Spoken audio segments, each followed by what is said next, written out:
So my name is Patricia Talavera, and I am a website designer for women entrepreneurs. And I've been an entrepreneur for about 10 years, but the current version of my business turned 7 years old. Ooh, this month actually. So I work with my twin sister we basically split everything in the company up, and my husband is our unofficial, meaning not paid graphic designer, because he's a graphic designer by trade. So he does a lot of like our branding and stuff like that. And when our clients need something that we can't do, then he sometimes steps into. Sounds like the perfect setup. No, you can't touch the keyboard. Well, I just think cool twins are the coolest thing ever. Are you guys identical? Yeah. Oh my gosh, even cooler.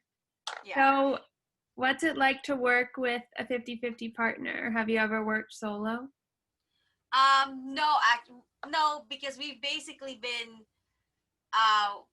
like I had a job right out of college, and that was like such a toxic environment that I left, and then I took another job as a nanny just to fill the gap. And then when they told me that the kid was going to go to daycare, I said that's fine. And that's when me and Lily decided to go into business together, because it just felt like no matter what job I was in, it kept ending up the same way, where I was working other people's jobs and I was always getting crap for other people not doing their jobs. I'm like, you know what? If I'm gonna do anything, I'm also take all the credit and take all the crap. Like, but at least I'd be making all my own decisions. And so entrepreneurship has not been easy for these last 10 years, but it certainly has afforded me a certain flexibility, like being at home with my son and now my daughter, who is in third grade. And with public schools being on distance learning this year, I was like, no, that's not going to work for us. And so I'm homeschooling her. And honestly, if I didn't work for myself, that would probably be a lot harder. So since you're going to be inspiring many younger girls with this interview, who was your inspiration starting your company and or role model even until now? I mean, the thing is, I didn't really have a lot of entrepreneurs in my life growing up. Like my mom and dad had a business, and I was so young at the time that I kind of saw what was happening, but I didn't really take it in. And they worked a day job on top of that. Like my mom worked 7 days a week for as long as I could remember. And it wasn't until I got to my first job post graduation, where I was working 50 hours a week, commuting 1 hour each way. I was like, how was mom doing this 7 days a week? Because she worked a full-time job Monday through Friday, and then worked 2 12-hour shifts Saturday and Sunday. So I'm like, how was she not like dead on her feet constantly?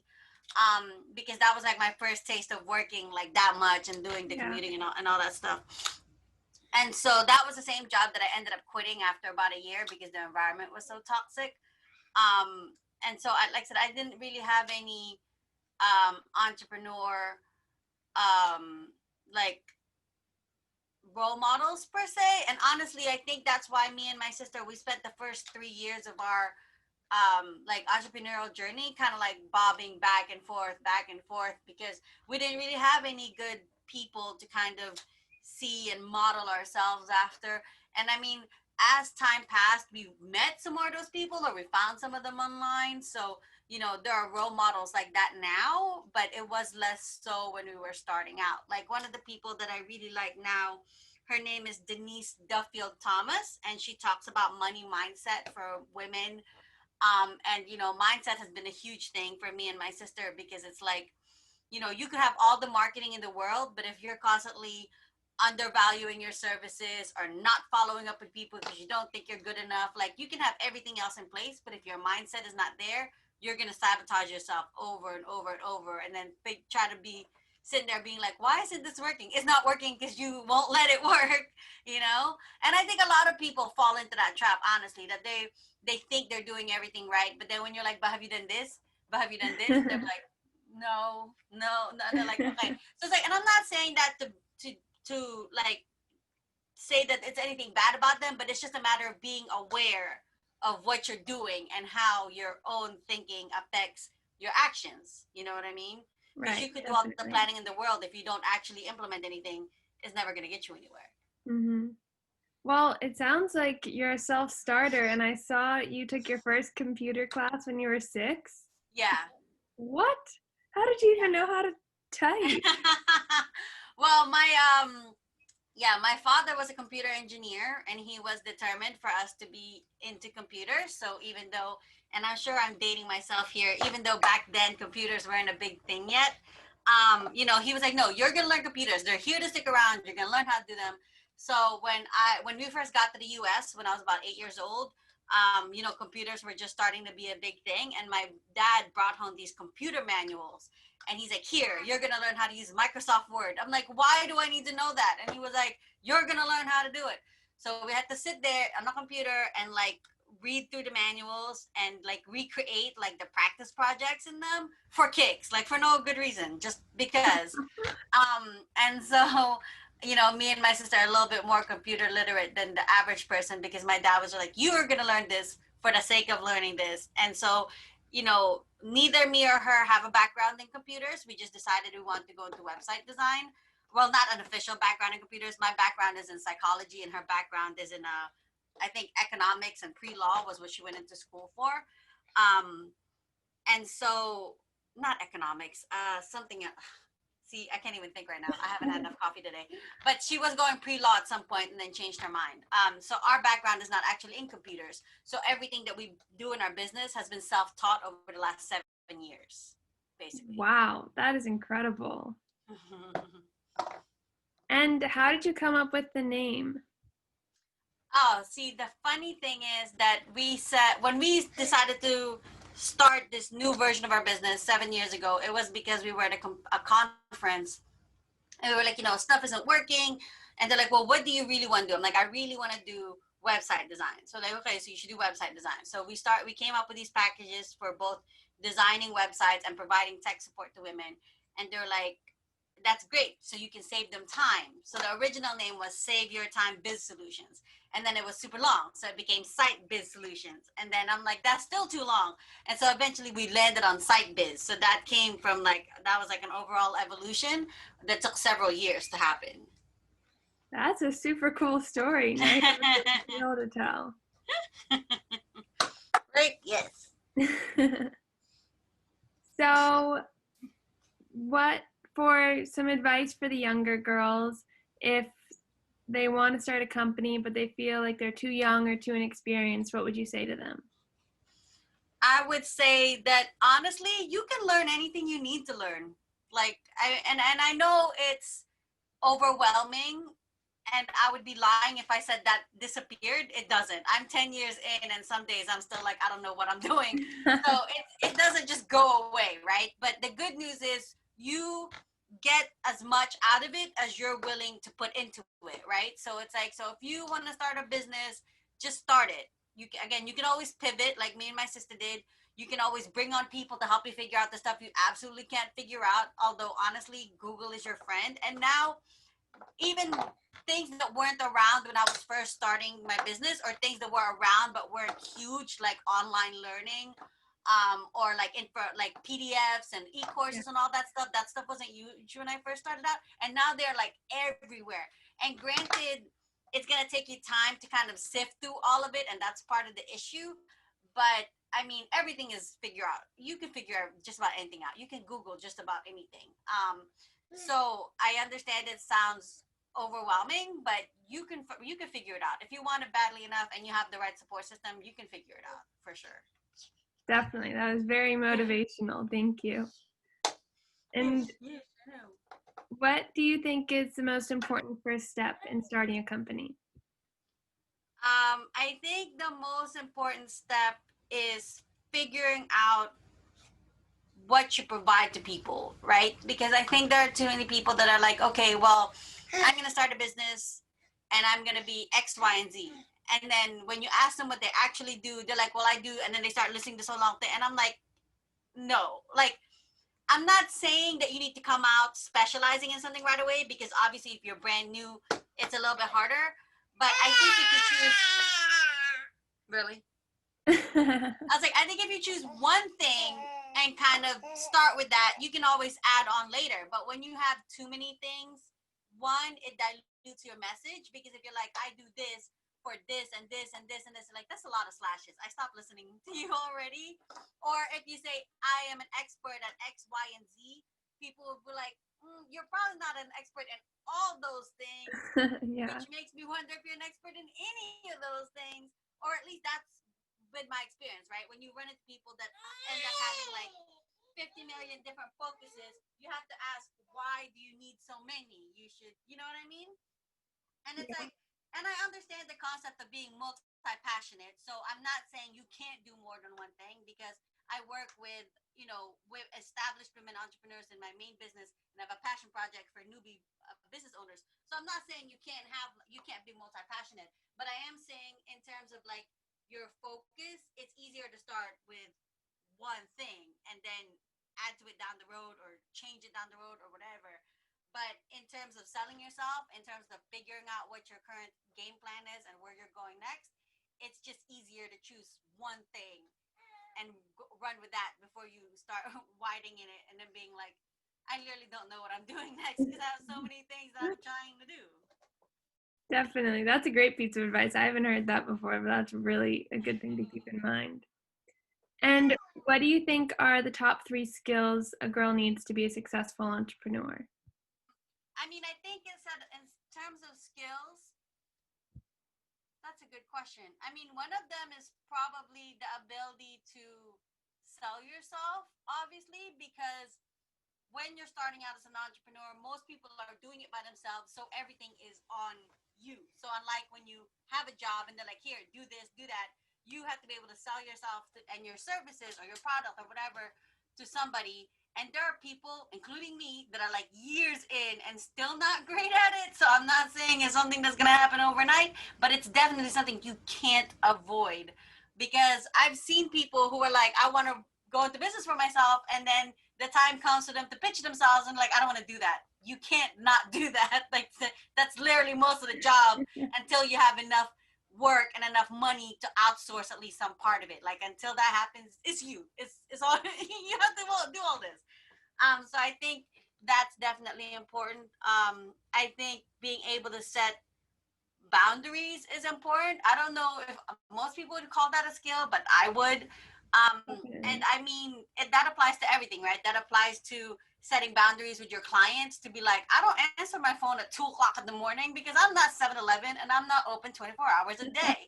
Or setting boundaries with saying, this is the kind of work I do, and I'm not going to take on this project because you don't want to pay somebody more to do it, so you're going to try to convince me to do it for less money. Like those kinds of things, you know what I mean? Because especially when you're first starting out, it can be tempting to do whatever you need to do to keep the clients you already have, and two, to get new ones no matter what it takes. And in my experience, what that leads to is burnout, and it leads to clients that don't necessarily appreciate you, because if you don't appreciate what you bring to the table, why would anybody else? And scope creep. So it's like, you were gonna do this, and I'm gonna do this, and I'm gonna do this, and you're like, this is not what I signed up for. But it's so much harder to rein that back in if you didn't start with it in the beginning. I mean, it's not Right. impossible, but it gets to be a really awkward conversation that you have to have with people. Yeah. And then the last thing is like planning and time management, which to me go hand in hand when you're an entrepreneur, because it's like, you can't be so busy doing all these things for your clients or serving your clients that you forget all the things that you have to do for your business. So you have to find a way to manage the two, because honestly, I feel like that's the biggest reason people have feast or famine cycles, right? Myself included, because you're so busy taking care of the clients you already have, you forget to get new ones, and then they're gone, and you're like, crap, now to get new clients, and then you do that, and then you're like, oh, wait, what happened? I don't understand what's going on. So the ability to kind of manage and prioritize all the different moving pieces, I think, is a huge thing. Those are all really great points, and I appreciate the humor too. So, as an entrepreneur, I'm sure you face tons and tons of ups and downs. So, what is the most disappointing part of entrepreneurship for you? I mean, honestly, for me, it's the projects that you don't get. And I try not to take it personally. And I know other people are like, don't take it personally. But that's easier said than done. Especially for me, I have my own issues, um, my own mental health issues, which make it kind of hard to not kind of like ruminate on every single rejection and stuff like that. And it's something that I'm working on, and it is a process, but it's just hard not to take it personally, right? Especially when you're like, I know I could have done a good job for them. I know I gave them a great proposal, and then they go with somebody else that happens to charge half what you charge, and all of a sudden you're sitting here being like, am I overcharging people? Did I do this right? Could I have done differently? Should I just have offered her a lower price to land that client? And so then all of a sudden you're sitting there and you're telling yourself all these stories about yourself and about that person, when the reality is sometimes it's just not a good fit. You know what I mean? And honestly, you have your prices for a reason, and it's okay to, you're too expensive for some people. That's honestly the thing I've had to keep telling myself, because I recently raised my prices by like a lot. And so I have to keep saying, it's okay that I'm too expensive for some people. It's okay that I'm too expensive for some people, because that's the reality, right? Ferraris are too expensive for me. They shouldn't bring their price down because I don't have enough money to buy one. Like, that's not how the world works. Some people are just, you pay more for quality. You know what I mean? And it is what it is. Definitely. That was a really great analogy. So when you do face those tough times, how do you get through them? I mean, I think it's just a matter of kind of reminding yourself what you do and why you do it. So it's like, yes, I think that, you know, I raised my prices because we're bringing something more to the table, and we're charging that amount of money to people who can afford it. Because on the flip side of that, I charge lower prices to my passion project people because they can't afford it. So I'm like, so this is why I do that. Like you know, I work with these higher level women who can in fact afford what I do, so I can work with women who can't afford quite what I'm providing to the other set of women that I work with. And it's just that, it's just, that's how it turns out. Or the fact is that by raising my prices, I work with a higher caliber of clients, but I have to take on less clients at that price, which frees up more time and schedule in my schedule to be with my family. And so you just have to remind yourself of why things are happening the way they are, and just remember that you don't have to work with everybody. That's fine. Not everybody's going to hire you, and not everybody's a good fit for you, and that's okay too. And just remind yourself of why you started and what you're working towards, to kind of recenter yourself when those things happen. Definitely. And you mentioned a passion project. I saw your military family. Thank you for Yeah. your service. Oh So, well, my sister is a veteran's wife, but I'm a registered caregiver for her husband because I basically live at her house anyway. So. well, that works out. So, can you talk a little bit about your focus on giving back to other military families with Operation Sit Launch? Site Yeah, Launch? so Operation Site Launch is for military spouses who want to start a business. And we're actually getting ready to partner with the Veterans Department, no, Veterans Chamber of Commerce in California to launch a course for military spouses who want to start a business. Wow. And we told them, full disclosure, we don't cover any of the legalities of starting a business because we are not lawyers, we are not bookkeepers, we are website designers that are talking. That's my daughter. Hi, nice to meet you. So we told them, like, you know, we are website designers, and this course is based on our knowledge of like all the things that you need to know when running a business and starting a business, but not the legal side. He's like, oh, that's perfect. I can cover that. He's like, because you know, I work for the Chamber of Commerce, so I know all about like getting your business registered and all that stuff. So we're gonna be launching that collaboration with them soon. And 3 people who complete the course will be eligible to win a free website through a scholarship program with our company. That is incredible. Congratulations. Thank you. I mean, I'm not sure what the timeline is, but we're talking next. We've already drawn up the course because we already had plans to make one anyway. So hopefully, relatively soon, we'll get it up and running. So have you always wanted to have a charity aspect of your company? Yes, and actually, we were looking to turn Operation Site Launch into a nonprofit, but apparently, the rules for running a nonprofit are like crazy, crazy hard. And I think the hardest part of it is the fact that in order to ensure that the company and the nonprofit are in fact 2 separate entities and not just like you're basically embezzling money through the nonprofit, we have to have either one of us has to disassociate from our main company to run the nonprofit, or we have to hire somebody to run the nonprofit.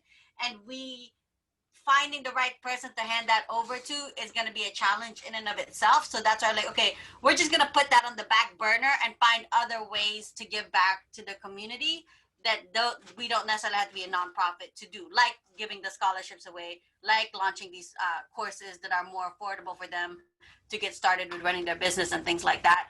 And we're also launching a mentoring program.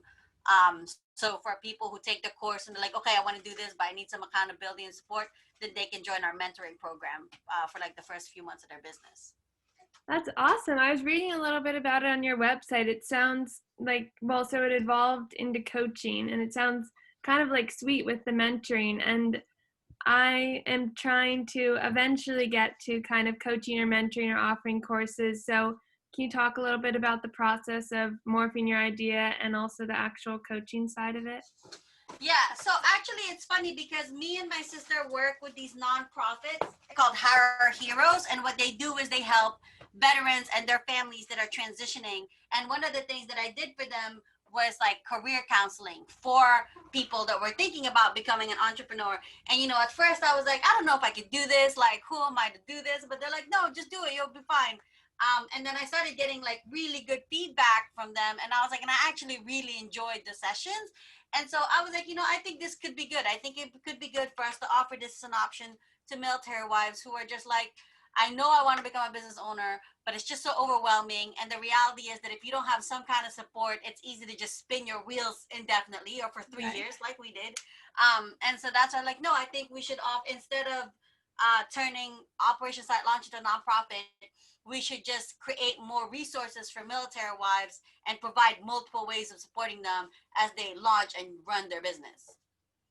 Wow, that is so amazing. I can't wait to see how many people it helps. So obviously you guys specifically help women entrepreneurs and help them conquer imposter syndrome.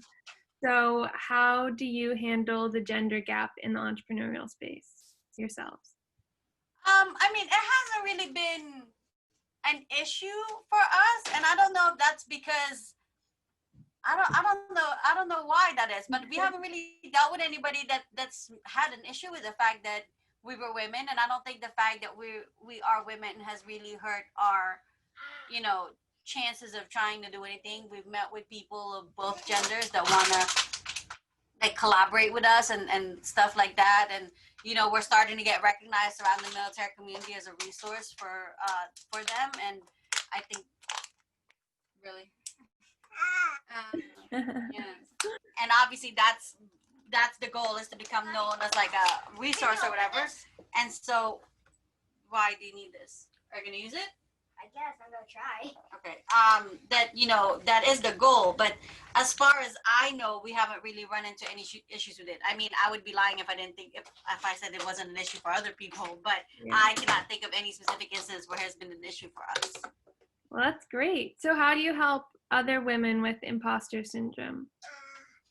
I mean, I think a lot of it just has to do with, it's the same thing when it comes to having a hard time and kind of having to remind yourself of why you're doing it. It's like sometimes it's like you have to give yourself the accolades.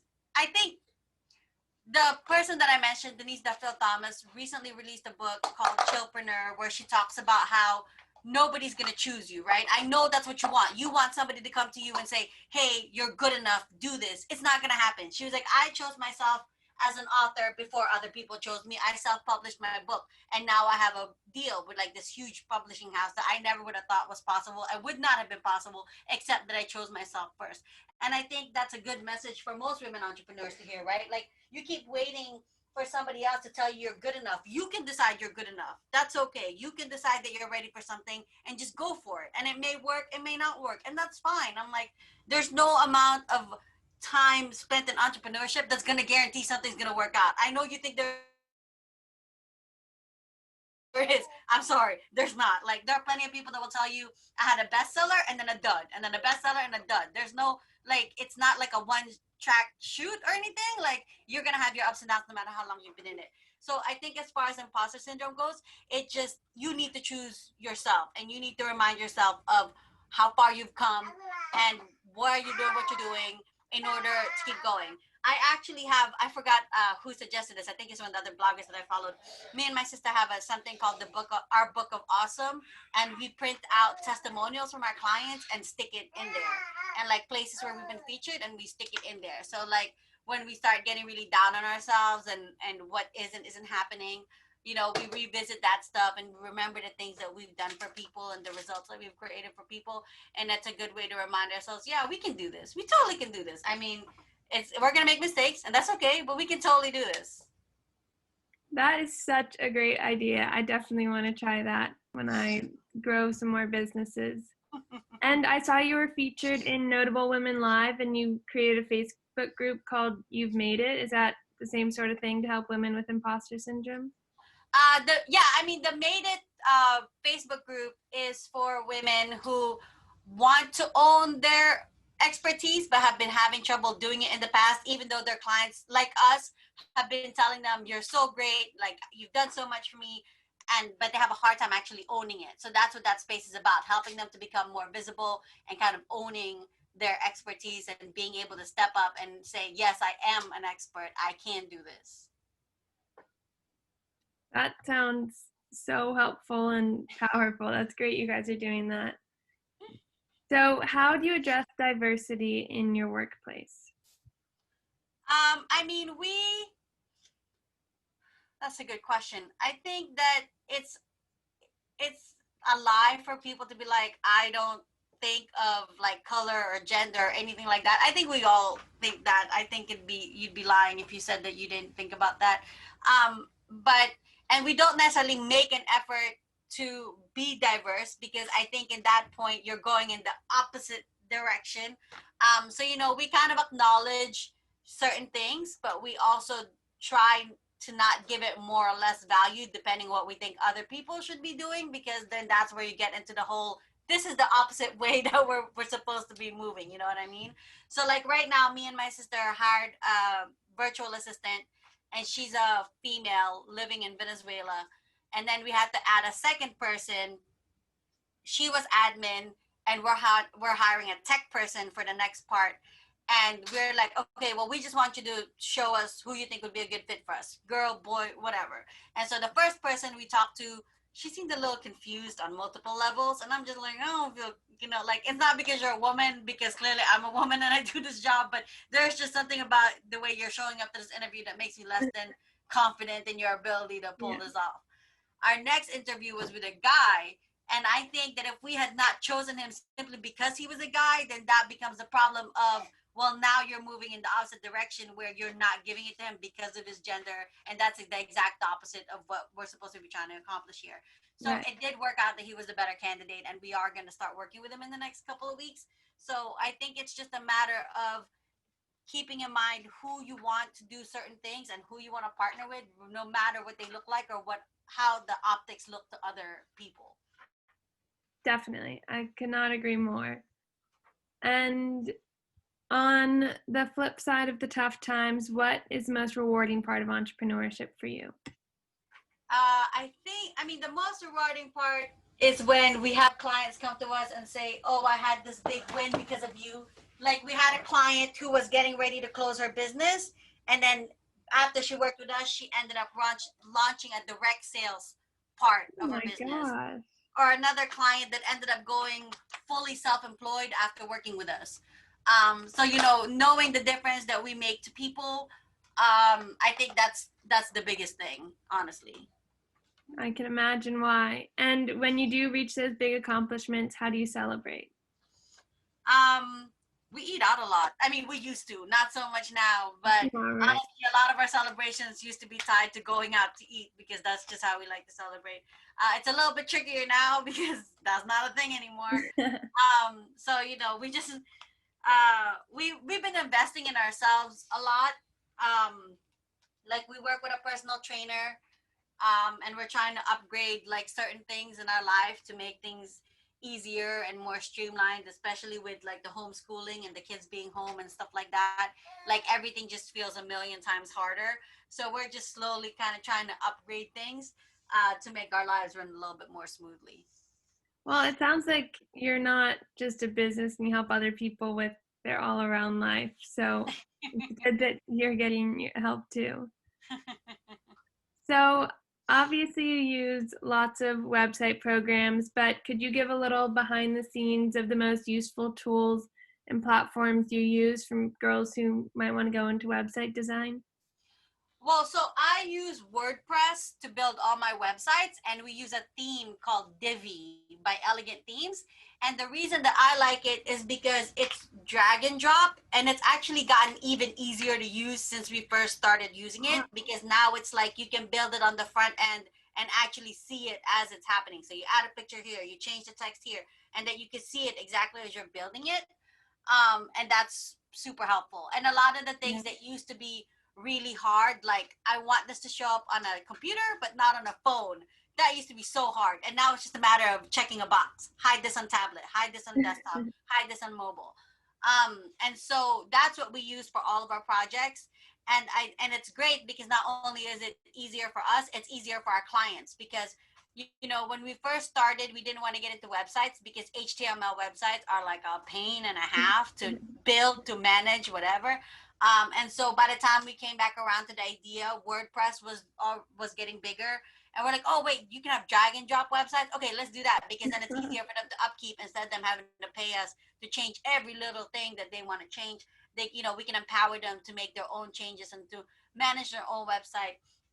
And especially because I think a lot of people, when they used to work with website designers, there's like a lack of transparency, because they're like, don't worry about it, I'm managing it, you don't have to worry about it. But then they're like, I don't know like what's going on. Or I had a client that was like, she hired somebody to build their website, and they said it would take 2 months to build the e-commerce part of it. And I asked her, what does that even mean? And she's like, oh, I have these 2 books for sale. I'm like, are they digital products? She's like, yes.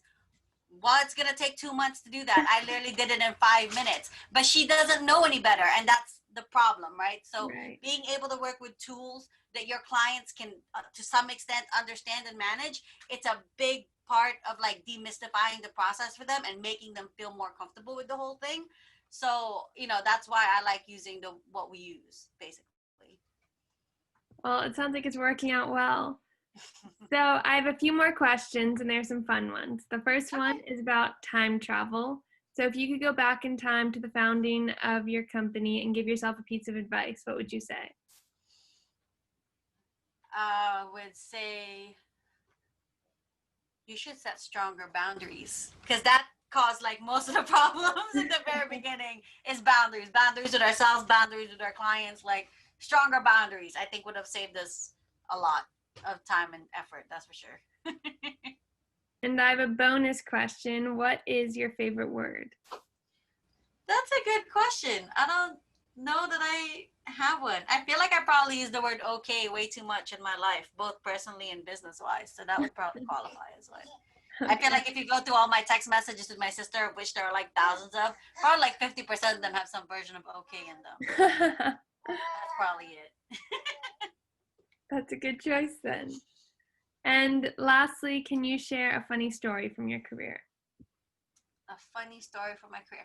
So me and my sister decided to go to this thing called the Military Influencer Conference. And what it is what exactly what it sounds like. It's people that work with the military community. And so the way it works is that there was like events and workshops and all this stuff.